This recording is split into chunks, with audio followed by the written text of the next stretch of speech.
Now, Congress is planning to make big changes starting in just a few weeks. The low-income households could be set to qualify for a new type of relief.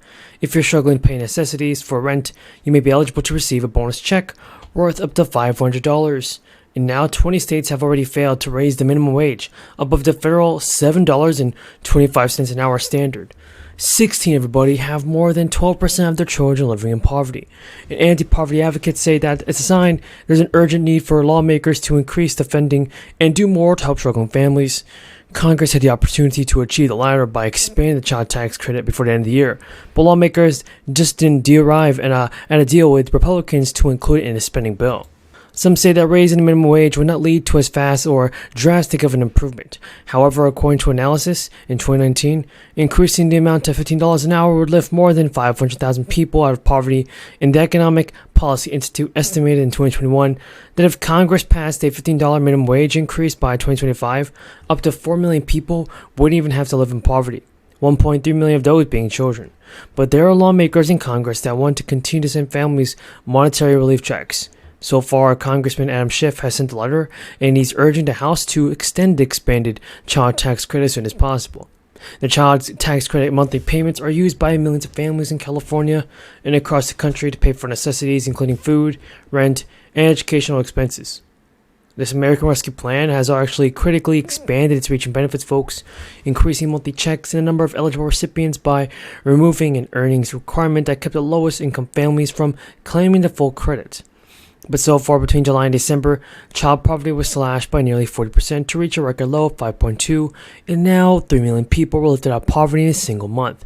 But Congress has put nearly 10 million children nationwide at risk of falling deeper and deeper into poverty, as they did not pass a bill to continue this expansion. But as House Democrats put forward the biggest legislative priorities over the next 4 weeks, Adam Schiff is urging that an extension of the child tax credit is included to any year-end package. The expanded child tax credit provided a lifeline to more than 65.6 million children nationwide and nearly 8 million people in California, folks. So far, everybody. According to data from the Center on Budget and Policy Priorities, since the expansion expired, an estimated 20 million children nationwide have been unable to claim the full payment. And then we have another thing to talk about, folks. It's a Democratic lawmakers introducing the new bill to increase the state child tax credit for working families. This is done in efforts to address rising levels of poverty in the city and states of New York. And this is pretty good because it now means that stimulus payments could be sending out more and be sent out now in 2022 and 2024 and even in 2025. A bill to create the New York State Working Families Credit would actually increase the state child tax credit program to the $1,500 per child from $500 and expand eligibility to children under age 4 and families making some pretty no money. Families actually would be paid quarterly, and since single taxpayers making just a gross income of $25,000 or less, or couples making $50,000 or less who file joint return, they would be eligible for the benefit. The State Department of Taxation and Finance would assess a family's eligibility for the credit through income filings from their annual tax return. The U.S. also started 2023 yet again as one of the few wealthy nations without any national paid family leave or paid sick leave program. Folks, this is bad because with Congress divided, advocates are turning to states to bolster benefits for workers and families, and the Democrats attempt to pass 4 weeks of paid federal family leave to fall apart in the U.S. Senate, leaving a patchwork of rules for workers and businesses to navigate across. The state-by-state nature of this is pretty dangerous. Of the rules means that millions of Americans, millions of families are in need of help, and it means that something should be done sooner than later, because now, as of this year, 13 states, including D.C., have passed some paid family leave program.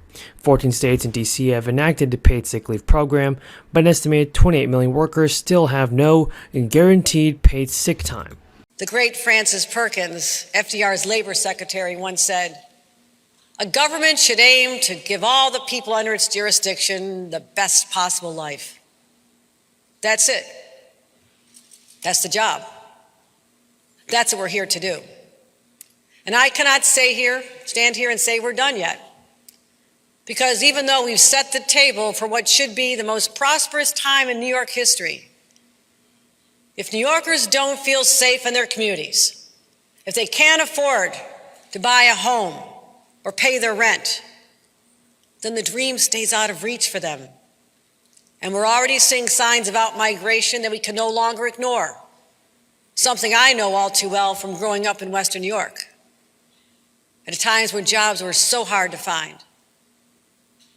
We cannot let that happen again. But the good news is, it does not have to be that way. What I'll discuss today is a broad overview of key policies that will make New York more affordable, more livable, and safer. So let me tell you just how we plan to do that. My number one priority has always been and always will be keeping New Yorkers safe. And a day has not gone by where I've not been laser focused on this objective. Oh, the pandemic caused so much havoc in our state, in our country, in society, and had a profound effect on public safety. You know, that pervasive unease that wormed its way into our day-to-day lives, the social isolation, the economic distress, led to a nationwide rise in gun crimes and violence that we're still combating. And to respond to what we saw right here in New York, we had to develop new strategies and invest in new programs and strengthen our gun violence prevention laws, passing even stronger ones and closing loopholes, like banning ghost guns. And I want to thank our Attorney General for her work on making sure that the red flag laws are executed. Schumer and his allied Democrats are keeping pressure on Biden to take action ahead of the midterms and to avoid making a move too minor to help at the ballot box. The Biden administration has paused repayments on student loans through August. The president himself has sounded a sympathetic note about the importance of some cancellation is needed, while aides explore how big he can go. His administration is exploring a way to limit higher earners from getting the benefits of cancellation. Now, President Biden is expected to make an announcement on this very soon. Hopefully, we'll see him send out stimulus checks in the coming days. Folks, we have a ton of good news about the fourth stimulus check, Social Security benefits, SSI, and SSDI.